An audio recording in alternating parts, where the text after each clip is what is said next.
Hello, everyone. I am Felicia Gavin, your Mississippi Conference CFO, Treasurer, and Benefits Officer.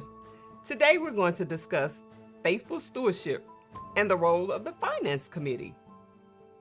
I will walk through the biblical grounding of stewardship, the responsibilities of the Finance Committee as outlined in the United Methodist Church Book of Discipline, some best practices, how we're connected as United Methodists, and next steps. This important work, not just administrative, but spiritual. Everything we do in finance supports the mission and ministry of the church. As we go through each slide, I want you to think about how your role contributes to faithful stewardship of God's resources. Each of the scriptures that you see on the screen provides context as to why stewardship matters. Luke chapter 16, verse 10, faithful in little, faithful in much. 1 Chronicles chapter 29, verse 14, everything comes from God. And Acts chapter 4, verses 32 through 35, early church shared resources. Malachi chapter 3, verses 8 through 10, they say to us, do not rob God. Bring the entire 10% into the storehouse, so there will be food in my house. Leviticus chapter 27, verse 30, 10% of everything you harvest is holy and belongs to me, whether it is seed of the land or on your own fruit trees.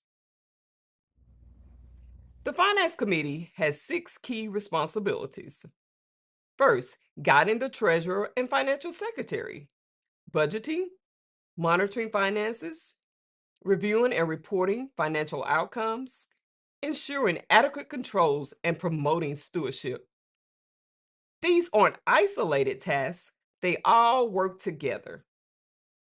At the core, our role is to ensure that the church is financially healthy, transparent, and aligned with its mission. The Finance Committee shall carry out the church's counsel's directions in guiding the treasurer and the financial secretary. The committee shall designate at least 2 people that are not of the immediate family residing in the same household to count the offerings. They shall work under the supervision of the financial secretary. A record of all the funds received shall be given to the treasurer and the financial secretary. Funds received shall be deposited timely in accordance with the procedures that are established by the Finance Committee. The financial secretary shall keep records of the contributions and the payments. The treasurer shall disperse all money based on the approved budget. The treasurer shall be adequately bonded. The budget is one of the most important tools that we have. It is more than numbers. It reflects our priorities and our ministry. We work with ministry leaders to understand their needs, and then we align those needs with available resources. The budget should tell our ministry story. It's also important that our budget is realistic. We must base it on actual giving trends, not just aspirations. Ultimately, the Finance Committee recommends the budget, but it is approved by the church council. Once the budget is approved, our job doesn't stop. We must actively monitor how we're doing. We look at income trends, compare actual spending to the budget, and identify any gaps. If giving is lower than expected, we may need to adjust the spending. This is where discipline and accountability come into play. We want to ensure we are living within our means while still supporting ministry. Transparency is key to building trust within the church. Regular financial reports help leaders understand where we stand financially. These reports should be clear, they should be accurate, and easy to understand, not overly complicated. Good reporting empowers better decision-making and keeps everyone aligned. This responsibility is about protecting the church and the people who handle its finances. Internal controls include things like separating duties, having multiple people involved in handling funds and following written procedures. The committee should review policies and procedures annually. We also ensure that an annual audit or financial review is completed. These measures are not about mistrust, they are about integrity, accountability, and safeguarding God's resources. This is about encouraging generosity, teaching the importance of giving, and helping people understand the impact of their contributions. We're not just raising money, we're helping people grow spiritually through giving. When people see how their gifts make a difference, it inspires continued generosity. Stewardship is where finance meets faith. We serve a God of abundance, not scarcity. As we look at these best practices, it's important to remember that a church budget is not just a financial document, it is a ministry plan. First, the budget should reflect ministry priorities. Every dollar we allocate should align with our mission and our vision. We are asking, what is God calling us to do? And are our resources supporting that call? Second, we must be realistic and balanced. Our income projections should be based on actual giving trends, not wishful thinking. But at the same time, we must ensure that our expenses do not exceed what we reasonably expect to receive.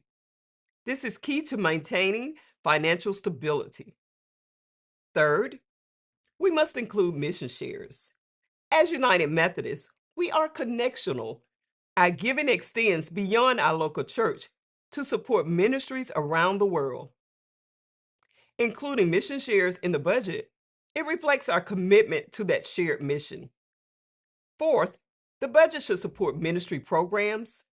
Our goal is not just to maintain operations, but to fund meaningful ministry, discipleship, outreach, and service that impact lives and our community.